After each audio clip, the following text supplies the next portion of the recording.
So far, the sentiments being expressed by his closest associates inspire neither hope nor confidence. The choice again is his. And finally, 12. Going forward, and at any one given time, I, alongside like-minded MPs, including the Honorable Yair Okello here, even if we eventually remain a minority of one member, we will stand on principle and play the role that the people of Kenya have given us as a parliament. And that is providing a robust check on the executive.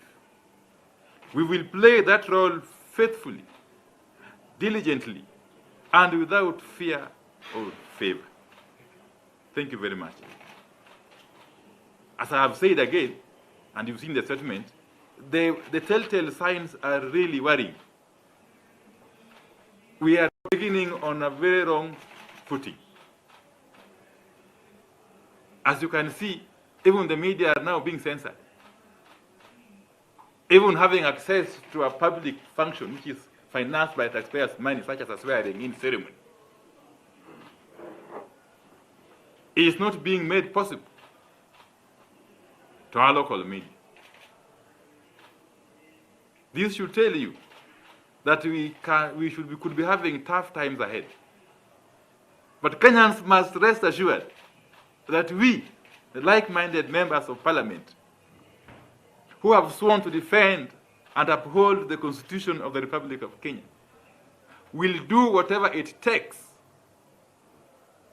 to protect and defend fiercely the interests of the public. And we shall favor no one. As I said earlier on, we are in familiar territory, dealing with an administration which appears to be preparing to run its affairs in a rogue manner. We don't want to preempt. The jury is out there. But we shall be here. Yeah, and you can count on us, Kenyans.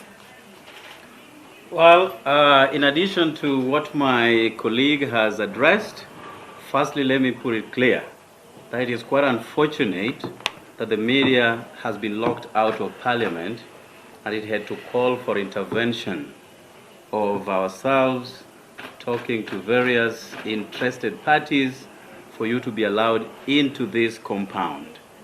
Media plays a pivotal role, shining lights in the dark corners of our nation, and we will not accept any alienation or intimidation of the press while carrying out their duties. Many Kenyans fell into the trap of juicy statements made during campaigns by UDA and by extension Kenya Kwanza, and therefore we expect nothing but a magic wand from Kenya Kwanza to make life not just affordable but cheap beginning tomorrow in the evening. Otherwise, Kenyans will not fall into the machinations of the executive by luring certain members and make them part of that administration. And where therefore Kenyans expect nothing but 2,000 price of fertilizer tomorrow, 70 shillings, a 2 kilogram of maize flour, and many other good things that will come with that administration because Kenyans fell into that trap. Our education system cuts across families, cuts across households, and therefore it is a very fragile ministry that cannot be disturbed by the swing of an administration. And therefore we are saying the CBC curriculum that has been birthed by the outgoing administration needs time to be appraised, needs time to be properly looked into, and we do not expect that this administration will wake up on Wednesday and scrap this curriculum. Our children expect nothing but continuation. Exams are slated for the end of this year, after which the year 2023 will begin the normalcy in our curriculum continuation. And therefore, we expect that this administration will offer tacit support to CBC, and if any change will be effected, then it will be that which is a result of public participation. And I thank you. Thank you very much, guys. And all the best. No, only one question here. Okay, we know that going by the votes in both houses, we saw that they command the numbers going by the speakership. And recently we've seen even in Azimio members are throwing barbs at each other who should be blamed. How do you intend to work as an opposition, as a united opposition, given that even in your house as Azimio, you're still throwing barbs at each other?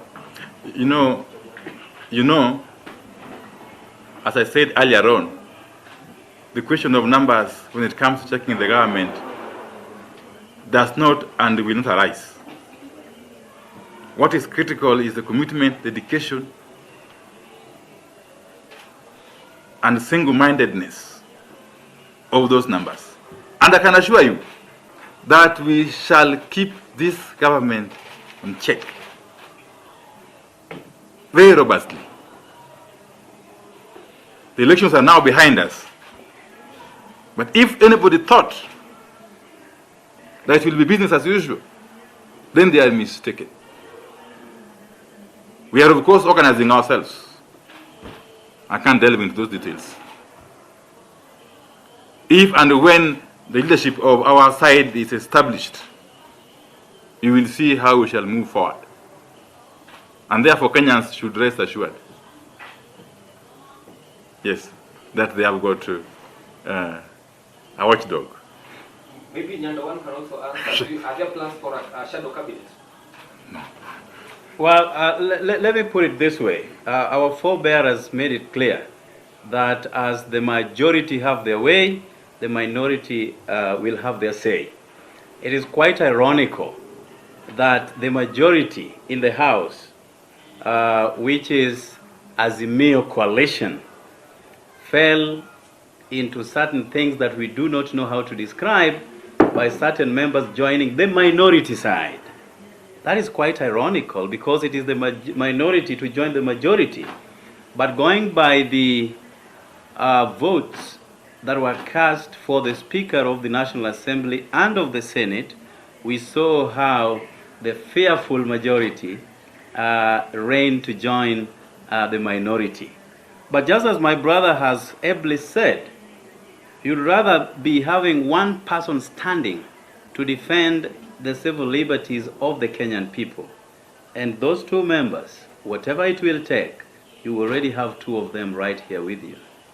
Thank you. And we are not talking on behalf of Azimio in this press conference. Yes. Like-minded. As you know, in Azimio, I'm also very senior official. Just like in ODM. But today, we are talking like in our capacities as like-minded members of parliament. How many like-minded? The number is, of course, evolving. Yeah, it's evolving. Yeah.